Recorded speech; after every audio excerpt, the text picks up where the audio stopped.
Hello friends, I welcome you all in my science academy YouTube channel. और जैसा कि हम लोग GATE XL biochemistry life sciences का सिलेबस को स्टार्ट किया था for targeting this upcoming GATE examination which is in 2024 next year. तो इसी के कंटिन्यूशन में हम लोग ऑलरेडी 1 to 6 वीडियो कर चुके हैं, जहाँ पर मोस्टली मैंने प्रोटीन पार्ट को कंप्लीट कर लिया है, जिसका लिंक यहाँ पर इस वीडियो के डिस्क्रिप्शन बॉक्स में भी आ रहा होगा या सेपरेट प्लेलिस्ट में भी है। तो आज का लेक्चर नंबर 7 होगा, जहाँ पर हम लोग बात करने वाले हैं कार्बोहाइड्रेट। तो मैं स्ट्रिक्टली फॉलो कर रहा हूँ गेट लाइफ साइंसेस बायोकेमिस्ट्री का सिलेबस सेक्शन नंबर 1। तो प्रोटीन को मैंने एक साथ पूरा कवर कर लिया है और अब शुरू कर रहे हैं हम लोग कार्बोहाइड्रेट। तो कार्बोहाइड्रेट के बारे में समझना है कि कार्बोहाइड्रेट का मतलब क्या है। ये सेकेंड मोस्ट एबिडेंट बायोमॉलिक्यूल है आफ्टर प्रोटीन। तो जैसे सेल के अंदर सबसे ज़्यादा क्या एबेंडेंट है, तो वाटर, उसके बाद प्रोटीन, उसके बाद कार्बोहाइड्रेट। ठीक है, कार्बोहाइड्रेट। तो वाटर तो बायोमॉलिक्यूल नहीं है, प्रोटीन से स्टार्ट हो रहा है, इसलिए सबसे पहले प्रोटीन को हम लोगों ने किया, उसके बाद कार्बोहाइड्रेट को करना है। कार्बोहाइड्रेट का मतलब ये होता है हाइड्रेटेड फॉर्म ऑफ कार्बन। तो कार्बन का हाइड्रेटेड फॉर्म का मतलब है H2O और C, यानी इसका जनरल फार्मूला होगा CH2O और इसमें हम लोग लगाएंगे N। ठीक है, ठीक है। जैसे N की वैल्यू को अगर हम लोगों ने 6 रख दिया तो ये हो जाएगा C6H12O6, जो कि ग्लूकोज है। अच्छा, अब आते हैं कि ये सेलुलोज जो है, इसके बारे में कुछ समझे। सेलुलोज जो है मोस्ट एबेंडेंट कार्बोहाइड्रेट है, एबेंडेंट बायोमॉलिक्यूल या कह सकते हैं कार्बोहाइड्रेट इन नेचर। उसके बाद कौन है, काइटिन। अच्छा, क्यों ऐसा है, क्योंकि सेलुलोज कहाँ रहेगा, पूरा प्लांट वर्ल्ड में। ठीक है, और काइटिन मोस्टली कहाँ रह सकते हैं, फंजाई में, फंजाई के सेल वॉल में रहता है, या इसमें अर्थोपोडा, इंसेक्ट्स। इंसेक्ट्स एनिमल में सबसे ज़्यादा अबेंडेंट है इंसेक्ट। ओके, तो इसीलिए काइटिन वहाँ पे सेकेंड मोस्ट है आफ्टर सेलुलोज। अब आ रहे हैं कि कार्बोहाइड्रेट सोर्स ऑफ एनर्जी की तरह ये सिग्नल मॉलिक्यूल की तरह भी काम करता है। ठीक है, तो ये सब दो चीज़ों को, दो तीन फंक्शंस को हम लोग देखेंगे।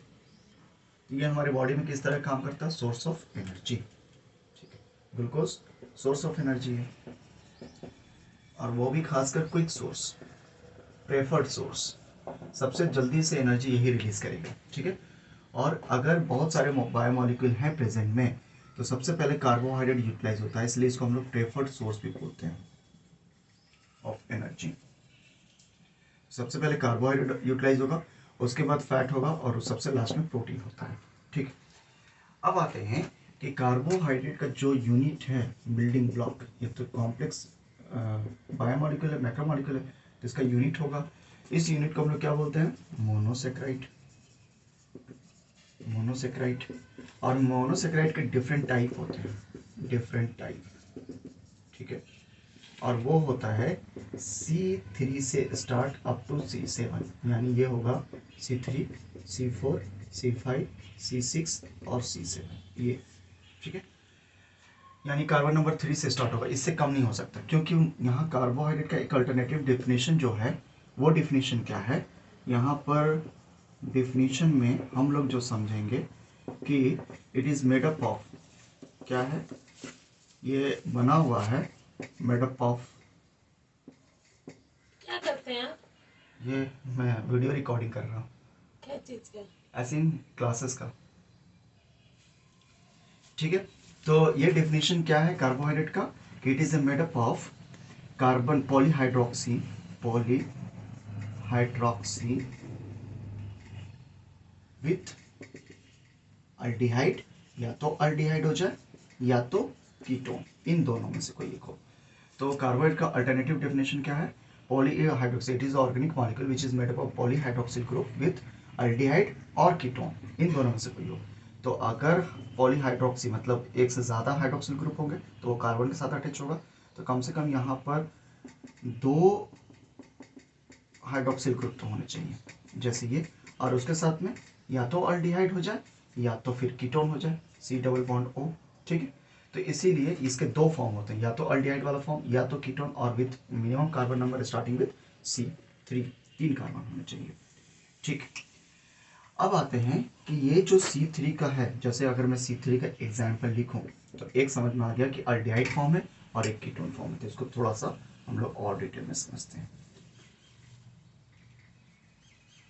जैसे अगर मैं कहूं यहाँ पर कि C3 कार्बन का है तो इसका एक अल्डिहाइड फॉर्म होगा, अभी जस्ट हम लोग ने देखा, और एक क्या हो सकता है, कीटोस फॉर्म, कीटोस फॉर्म, ठीक है, अल्डिहाइड और कीटोस फॉर्म।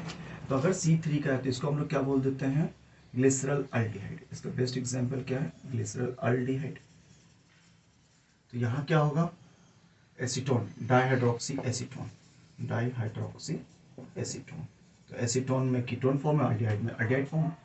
अगर मैं C4 का बात करूँ, C4 का, तो यहाँ पे मैं लिखूंगा इथ्रोस और यहाँ पे लिख दूंगा इरिथ्रोस और इरिथ्राइलोस, ठीक है। इसी तरीके से C5 क्या होगा, राइबोस और यहाँ पर राइबोलोस। इसके बाद में C6 अगर लिखें तो ग्लूकोज, यहाँ पे क्या हो जाएगा, फ्रक्टोज, ये तो कॉमनली पूछता है। C7 तो सेडो हेप्टोस और यहाँ पर सेडो हेप्टुलोस, हेप्टुलोस। तो यहाँ पे जनरली ये ग्लूकोज से पूछ देता है कि इसके अल्डिहाइड और कीटोस फॉर्म क्या है। या C5, अब ये कहाँ रहता है, C5 बेसिकली रहता है न्यूक्लिक एसिड, DNA या RNA में, ठीक है, शुगर मॉलिक्यूल्स, ठीक है। तो DNA में अगर आप राइबोस, सॉरी यहाँ पर ये अल्डिहाइड फॉर्म ही रहता है DNA RNA में, और राइबोलोस कीटोस फॉर्म इसका। चलिए अब आगे बात करते हैं हम लोग कि इसके स्ट्रक्चर कैसे होंगे अल्डिहाइड फॉर्म में। तो सबसे पहला वाला हम लोग अगर ले लें, और सबसे कॉमन को ही सबसे पहले देख रहे हैं, ग्लूकोज को ही समझना है डिटेल में थोड़ा, क्योंकि ये 6 कार्बन का बना हुआ है और ये क्या है, अल्डिहाइड फॉर्म। तो अल्डिहाइड फॉर्म में यहाँ पर क्या होगा, सबसे पहला C1 पोजीशन पे ही क्या रहता है, अल्डिहाइड CHO, और उसके बाद CHOH, और इसे कितने मॉलिक्यूल, इसके 5, और लास्ट में होगा CH2OH। चलिए इसको थोड़ा सा और एलोब्रेट करके लिखते हैं इस तरीके से, CHOH, CHOH, इसको ऐसे लिखे, COH, H,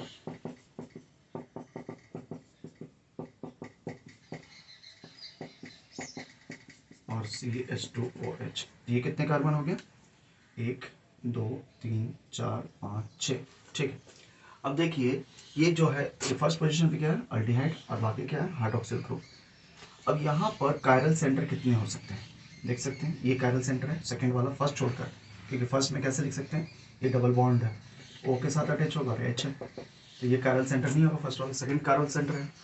कायरल सेंटर क्या है, सब डिस्कस कर चुका हूँ। तो सेकंड, थर्ड, फोर्थ, फिफ्थ भी कायरल सेंटर होंगे, तो इसमें 4 कायरल सेंटर होंगे, और 4 कायरल सेंटर होगा, तो टोटल नंबर ऑफ स्ट्रक्चर कितना हो जाएगा, स्ट्रक्चर ये हम लोग पढ़ चुके हैं, 2 to the power n, where n is chiral center, तो 2 to the power 3, यानी 2 2 4 4 3 8, 8 स्ट्रक्चर होगा इसका, ठीक है। ये सॉरी यहाँ 4 है ना, 4 तो 16, सॉरी 16 स्ट्रक्चर होंगे, उसमें से 4 क्या होंगे, डेक्स्ट्रोरोटेटिव, और 8 क्या होंगे, डेक्स्ट्रोरोटेटिव, और L क्या होगा, 8, रिमेनिंग 8 क्या होगा, लिवियर रोटेटरी। तो 16 में से दोनों इक्वली डिस्ट्रीब्यूट हो जाएंगे, dextro as well as Livio.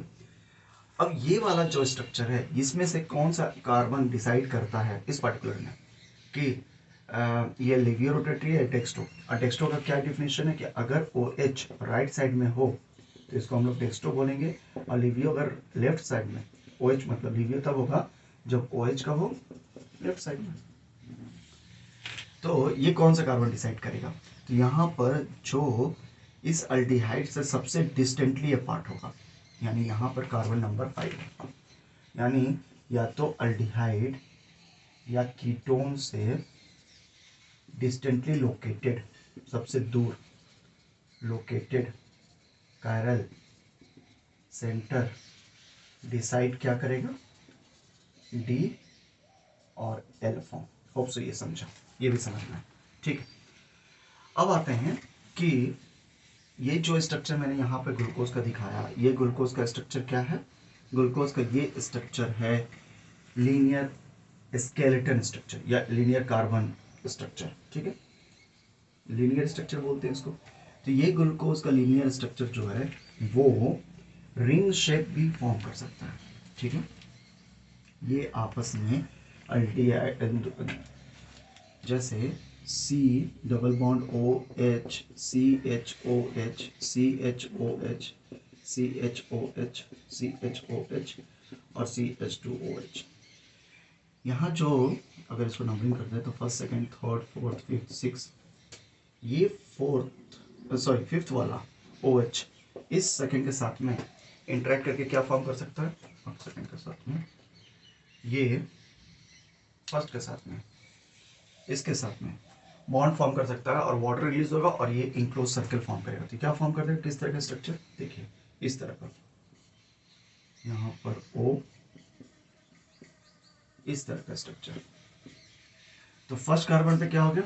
C और उसके साथ में क्या रहेंगे? CHOH, ये OH और इस तरीके से, और ये फिफ्थ नंबर के बाद में सिक्स नंबर बाहर की तरफ आ जाएगा।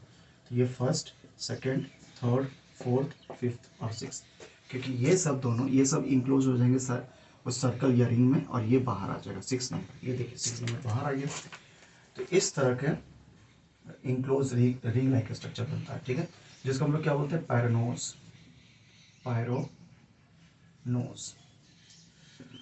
अगर यही 5 कार्बन रिंग लाइक स्ट्रक्चर बनता, ठीक है, जो कि जनरली बनता है कि इसमें कीटोज फॉर्म है, क्योंकि कीटोन का फॉर्म क्या होगा? कीटोन अगर मैं लिखता इसी को फ्रक्टोज में लिख देता तो यहाँ पर क्या होता? CH और इस तरफ में OH और यहाँ पर क्या हो जाता? Double bond O। तब किसके बीच में होता?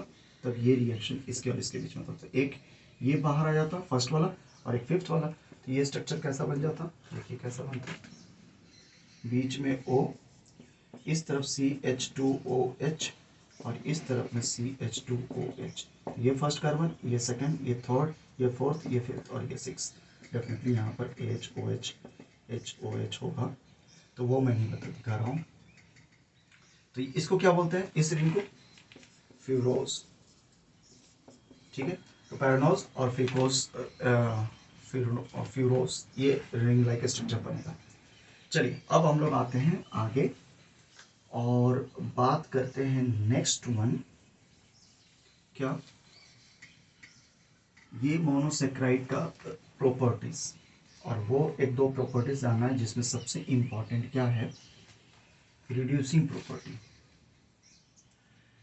तो मोनोसेक्राइड और एनी कार्बोहाइड्रेट और मोनोसेक्राइड और डाइसेक्राइड जो भी हो, any carbohydrate can be reducing sugar, can act as reducing sugar if its aldehyde CHO and ketose group यानी C डबल बॉन्ड O और फ्री। अगर ये फ्री हो यानी C1 अगेन में C1 पोजीशन पे हो और ये C2 पोजीशन, ये फ्री हो, ये इन्वॉल्व नहीं हो बॉन्ड फॉर्मेशन में, तो हम लोग क्या कहेंगे उसको? Reducing sugar. जैसे ग्लूकोज का अल्डिहाइड फॉर्म इस तरीके का ओपन रिंग लाइक स्ट्रक्चर बना रहा हूँ और इस तरह से लिख रहा हूँ CH2 CHOH और इसको 5 और ये 6, सब 1 और सेकेंड से लेके 4 तक को मैंने क्या करता है 5 तक को एक साथ रख दिया। तो फर्स्ट कार्बन ये 4 हो गए, 4 ये और एक 5, 4 एक 5 एक 6 ये। इसको अगर मैं रिएक्शन करा दूं Fe2+ से या Cu+ से, ठीक है, जो कि रिएजेंट है फेलिंग रिएजेंट का, इसको फेलिंग रिएजेंट बोलते हैं। तो ये किसमें, ये क्या करेगा? यहाँ से H रिलीज कर देगा, तो ये कन्वर्ट कर जाएगा C double bond O minus CHOH 4 और CH2OH और यहाँ पे क्या आ जाएगा? Fe3+ या फिर Cu2+, जो कि ये वाला मॉलिक्यूल क्या हो गया? ऑक्सीडाइज, और ये मॉलिक्यूल ये H+ देगा इसको, ये तो रिड्यूस हो जाएगा ना। ओके, तो ये वाला मॉलिक्यूल ऊपर वाला क्या हो गया, ऑक्सीडाइज, और यहाँ पर ये चेंजेस होगा, ये चेंजेस होगा, क्या होगा, Fe2+ नहीं Fe3+, इस तरफ में मैं क्या लगाऊंगा, सॉरी, यहाँ पे क्या होगा, ये Fe3+ को और Cu2+ को क्या करेगा, रिड्यूस कर देगा, तो किस में कन्वर्ट करेगा, Fe2+ और Fe+ में, तो ये क्या करेगा, ये कर देगा रिड्यूस्ड, एक्सट्रीमली सॉरी। देख लीजिए यहाँ पे क्या हो रहा है, ग्लूकोज जो कि पहले क्या है, रिड्यूस फॉर्म, और ये रिड्यूस फॉर्म से ये क्या बन गया, ग्लूकोनिक एसिड। ग्लूकोनिक एसिड मतलब यहाँ पर फर्स्ट पोजीशन पर क्या आ गया, कार्बोक्सिलिक ग्रुप, जिसकी वजह से ये क्या हो गया, ऑक्सीडाइज, रिड्यूस से ऑक्सीडाइज। तो ये क्या करेगा, इस ऑक्सीडाइज मॉलिक्यूल को ऑक्सीडाइज को रिड्यूस करता है, तो ये क्या है, ये वाला रिड्यूस फॉर्म है। तो अगर जो मॉलिक्यूल, जो भी ग्लूकोज या फिर कार्बोहाइड्रेट Fe3+ या Cu2+ को फेरिक या कुप्रिक को ऑक्सीडाइज से रिड्यूस फॉर्म में यानी फेरस और कुप्रस में कन्वर्ट कर देते हैं, तो उनको हम लोग क्या बोलेंगे, रिड्यूसिंग शुगर। और उसके लिए क्या कंडीशन होना चाहिए कि फर्स्ट पोजीशन पे अल्डिहाइड या कीटोन फ्री होना चाहिए, चाहे वो डाइसेक्राइड हो, मोनोसेक्राइड हो या फिर कॉम्प्लेक्स कार्बोहाइड्रेट। होप सो ये समझा। चलिए अब आते हैं हम लोग, ये मोनोसेक्राइड के बारे में इतना बेसिक इंट्रोडक्शन आपको जानना था कि रिंग लाइक स्ट्रक्चर क्या बनता है, स्केलेटन ओपन स्ट्रक्चर कैसा होगा, रिड्यूसिंग शुगर किसको कहते हैं, ये सब चीज़ों को। अब हम लोग बात कर रहे हैं यहाँ पर नेक्स्ट क्या, डाइसेक्राइड। डाइसेक्राइड कब बनेगा, when two monosaccharide binds with या attach with covalent bond, and two monosaccharide bind with या attach with each other, attached through covalent bond, और ये covalent bond क्या होगा, ग्लाइकोसिडिक बॉन्ड। इंपॉर्टेंट, ग्लाइकोसिडिक, यहाँ जैसे प्रोटीन में पेप्टाइड बॉन्ड होता है, यहाँ पे ग्लाइकोसिडिक बॉन्ड होगा। जैसे ये अगर मैं बना दूं, इसका कुछ एग्जांपल ले लेते हैं, चलो सीधा एग्जांपल लेते हैं, जैसे सुक्रोज, ये दूसरा क्या होगा, सुक्रोज के बाद में दूसरा एग्जांपल जो पढ़ना, माल्टोज, तीसरा और लैक्टोज, चौथा ट्रेलोज,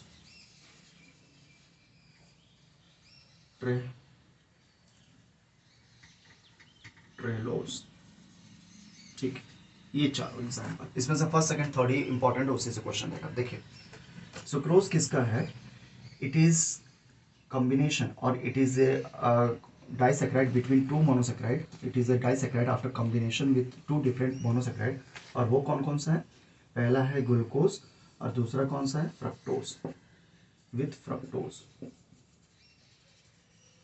ये ग्लूकोज प्लस फ्रक्टोज। माल्टोज क्या है, ग्लूकोज प्लस ग्लूकोज। लैक्टोज क्या है, ग्लूकोज प्लस गैलेक्टोज। और ट्रेलोज क्या है, ग्लूकोज प्लस ग्लूकोज, ये भी, ठीक है। अब यहाँ पर सब में तो ये माल्टोज और फिर ट्रेलोज में क्या डिफरेंस है, यहाँ पर डिफरेंस है ग्लाइकोसिडिक बॉन्ड का। यहाँ पर जो ग्लाइकोसिडिक बॉन्ड बनता है ग्लूकोज विद फ्रक्टोज, ये ग्लूकोज का C1 और C2 ऑफ फ्रक्टोज बनता है, यानी C1 पोजीशन क्या है, अल्डिहाइड, और C2 पोजीशन में क्या है, कीटोस, दोनों कंबाइन हो गए। तो ये वाला शुगर में फ्री ना तो अल्डिहाइड फॉर्म है ना तो कीटोस फॉर्म है, इसीलिए ये क्या हो जाता है, नॉन रिड्यूसिंग शुगर। बहुत बार पूछा हुआ है नॉन रिड्यूसिंग शुगर कौन सा है इसमें से, ये, क्योंकि यहाँ पे जो बॉन्ड बन रहा है वो किसके किसके बीच में बन रहा है, C1 of glucose and C2 of fructose. Non reducing sugar कहाँ रहता है ये, तो जितने भी फ्रूट्स हैं उनमें रहता है, ठीक है, सुक्रोज, ठीक है।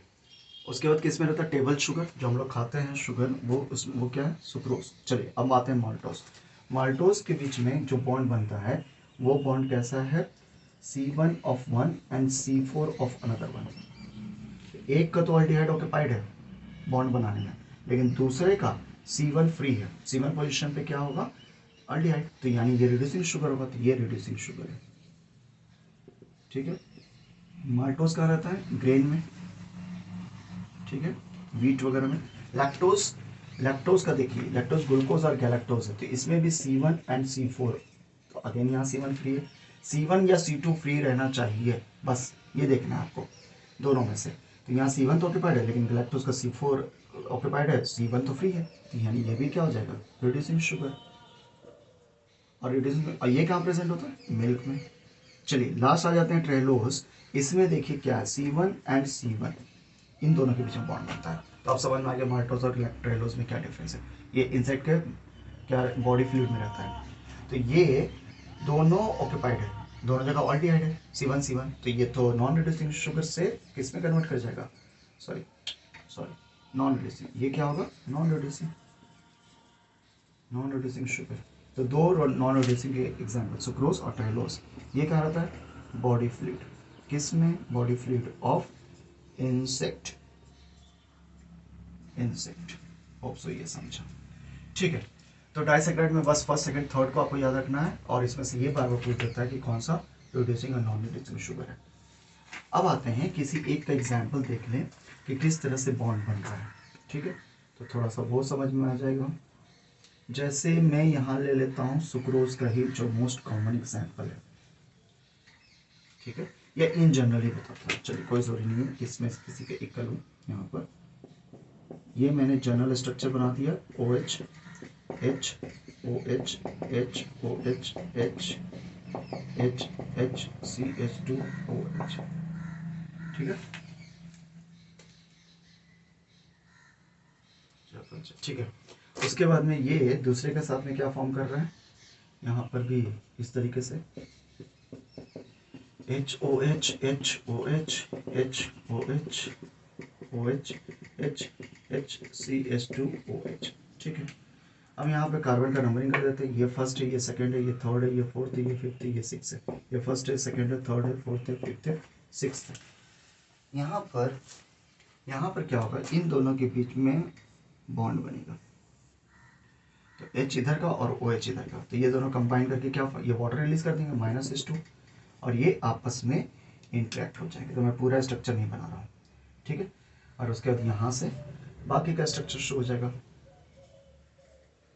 इस तरीके से यहाँ, और इधर में क्या होगा, कुछ ऐसा, ये H इस तरीके से, ठीक है। तो इसको क्या बोलते हैं हम लोग, ग्लाइकोसिडिक बॉन्ड। अच्छा एक चीज और देखिए, यहाँ पर C1 पोजीशन से, जिसको C1 पोजीशन को हम लोग एनोमेरिक कार्बन बोलते हैं, एनोमेरिक कार्बन का मतलब होता है, इसके दो फॉर्म होते हैं, अल्फा और बीटा।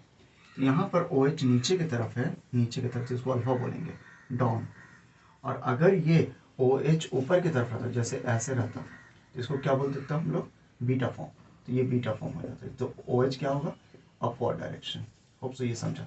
अब ये दोनों के बीच में इंटरेक्शन यहाँ जो हो रहा है, ये देखिए OH नीचे की तरफ है, तो ये किस तरह का बॉन्ड होगा, अल्फा ग्लाइकोसिडिक बॉन्ड, ठीक है। और इसके बीच में O आ रहा है, इसलिए यानी O टाइप होता है। ग्लाइकोसिडिक बॉन्ड दो तरीके के होते हैं, O टाइप और N टाइप। N टाइप अगर ये एमाइनो एसिड के से अटैच हो, जैसे ग्लूटामीन और एस्पाराजीन, इससे अगर अटैच हो उसके साइड चेन से, कि ग्लूटामीन और एस्पाराजीन में क्या है, जैसे ये CH2 CONH2, ये है कौन सा, एस्पाराजीन। अब इसके N से अटैच हो जाए कोई शुगर, तो ये ग्लाइकोसिडिक बॉन्ड होगा, लेकिन ये होगा N टाइप ग्लाइकोसिडिक। क्यों, क्योंकि यहाँ से OH निकले, एक H यहाँ से निकलेगा और एक शुगर के OH से वाटर बना देगा, ठीक है। तो ये जो बॉन्ड बनेगा ये N से डायरेक्टली लिंक्ड होगा, एन से डायरेक्टली लिंक्ड होगा, इसलिए इसको बोलते हैं N type glycosidic bond. Hope so ये क्लियर है। चलिए डाइसेक्राइड हो गया। अब हम लोग शुरू करते हैं कौन सा,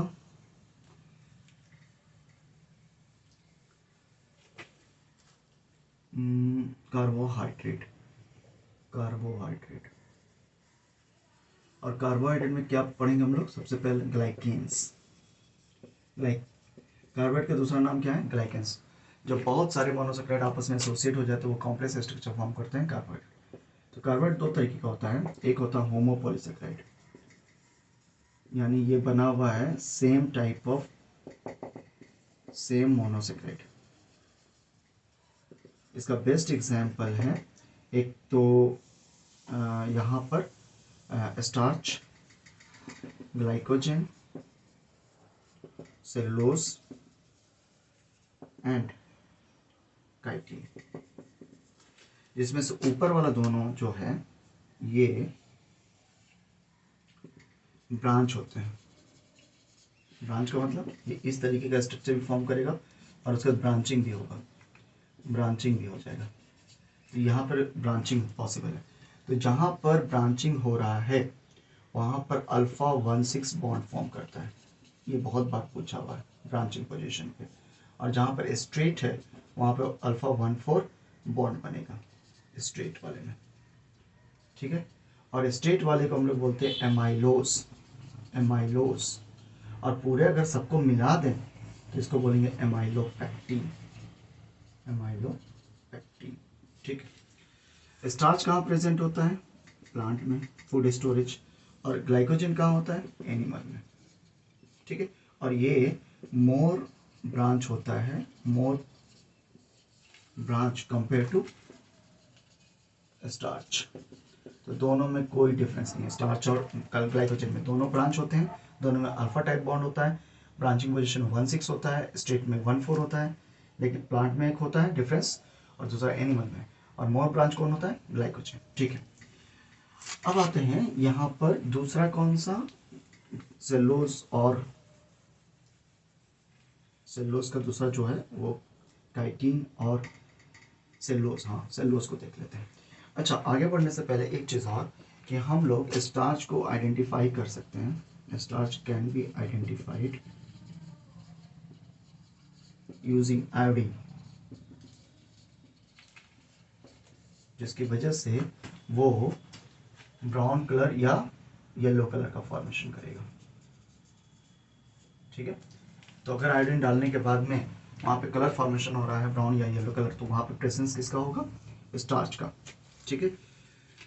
सेलुलोज को हम लोग डिटेक्ट नहीं कर सकते हैं क्योंकि सेलुलोज बीटा फॉर्म होता है। अब आ जाते हैं सेलुलोज के बारे में। दूसरा यहाँ पे जो मैंने बताया था सेलुलोज, तो यहाँ पर भी ग्लूकोज का होता है पॉलीमर, लेकिन ये जो बने होते हैं इसमें बीटा 1,4 ग्लाइकोसिडिक बॉन्ड होता है, ग्लाइकोसिडिक बॉन्ड। और वो भी कैसे, स्ट्रेट, ये स्ट्रेट होता है, इसमें नो ब्रांचिंग, नो ब्रांचिंग, एकदम सिंपल चल रहा है इसलिए थोड़ा फास्ट जा रहा हूँ। तो यहाँ पर स्ट्रेट चल रहा है, नो ब्रांचिंग। अच्छा, ये कहाँ प्रेजेंट होगा, cell wall, cell wall of plant, ये प्लांट में होता है। इसका रोल क्या है, स्ट्रक्चरल, स्ट्रक्चरल, ठीक है। यहाँ पर ये जानना था। तो बीटा का मतलब हो गया कि OH जो होगा वहाँ पर ऊपर की तरफ होगा C1 पोजीशन पे। दूसरा यहाँ जो एग्जाम्पल है वो काइटिन है, जो फंगस में होता है। वहाँ पर जो पॉलीमर होता है वो होता है N एसिटाइल ग्लूकोसा एमाइन का। और यहाँ पे भी बीटा 1,4 बनता है और ये भी स्ट्रेट होते हैं। कहाँ प्रेजेंट होता है, फंजाई के सेल वॉल में और इंसेक्ट्स है।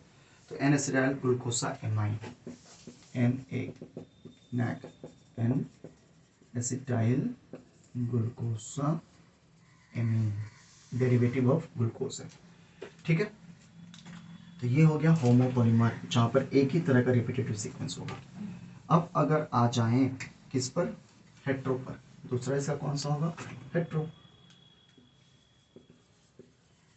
हेट्रोपॉलीसेक्राइड। हेट्रोपॉलीसेक्राइड्स में made up of two different monosaccharide. अगर डिफरेंट मोनोसेक्राइड्स के बीच में बन रहा है तो उसको क्या बोलेंगे, हेट्रोपॉलीसेक्राइड। इसका बेस्ट एग्जांपल होता है bacterial cell wall, bacterial cell wall. और कौन सा होता है, एग्रोस, एग्रोस ये, या फिर ग्लाइको एमाइनो ग्लाइकेंस, ग्लाइको एमाइनो ग्लाइकेंस। ठीक है, तो बैक्टीरियल सेल वॉल में क्या होता है, ये नैम और नैब का पॉलीमर होता है, यानी दो डिफरेंट, ये पहला वाला है और ये दूसरा है, दो अलग अलग क्या है यहाँ पे मोनोसेक्राइड। इसी तरह से एग्रोस और ग्लाइको एमाइनो ग्लाइकेंस, जिसको डिटेल नहीं कर रहा हूँ क्योंकि यहाँ से मोस्टली क्वेश्चन नहीं आता, बैक्टीरियल सेल वॉल एग्जाम्पल याद रखना है। ठीक है, ये क्या होता है, ये सब में बीटा होते हैं, यहाँ भी ये भी याद रखना। तो बीटा जहाँ भी रहेगा वो देख रहे हैं स्टेट होता है, वहाँ पे ब्रांचिंग नहीं होता। ठीक, चलिए यहाँ पर ये समझ लिया। तो अब मोस्टली यहाँ से हम लोगों ने कार्बोहाइड्रेट को कंप्लीट कर लिया, एक दो चीज़ों को और कर लेते हैं, उसके बाद ये टॉपिक को कंप्लीट करते हैं। जो एक समझना था कि ग्लाइकेन जो पोर्शन होता है, ग्लाइकेन पोर्शन कैन अटैच, यानी carbohydrate portion can attach to protein, और इसको क्या बोलते हैं हम लोग, ऐसे लिपिड के साथ भी अटैच हो सकता है, तो इसको ग्लाइकोप्रोटीन्स बोलते हैं। ठीक है, इसी तरीके से ये लिपिड के साथ में अटैच हो जाए तो उसको क्या बोलेंगे, ग्लाइकोलिपिड्स। और ये सब क्या डिसाइड करते हैं, ये सब डिसाइड करते हैं ब्लड ग्रुपिंग। ठीक है, ब्लड ग्रुपिंग।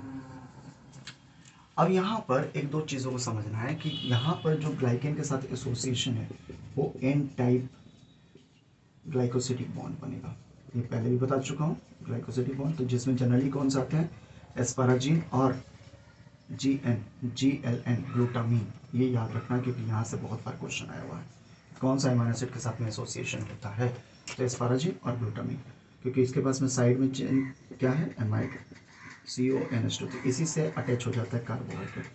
और इस तरह के प्रोटीन्स बेसिकली ट्रांसपोर्टर्स प्रोटीन होते हैं, ट्रांसपोर्टेशन में पार्टिसिपेट करते हैं, जैसे बेस्ट एंटीबॉडीज या फिर सर्टेन हॉर्मोन्स। ठीक है, ये लाइफ स्पैन ऑफ किसको इंक्रीज कर देते हैं, प्रोटीन को, प्रोटीन का लाइफ स्पैन को इंक्रीज कर देते हैं। ठीक है, क्योंकि प्रोटीज फिर एक्टिवेट नहीं होगा, क्योंकि उनके चारों तरफ किसका डेकोरेशन है, ग्लाइकेन पोर्शन का, कॉम्प्लेक्स कार्बोहाइड्रेट का, तो प्रोटीज एंजाइम एक्ट नहीं कर पाता। ठीक है, तो ये एक चीज समझना था।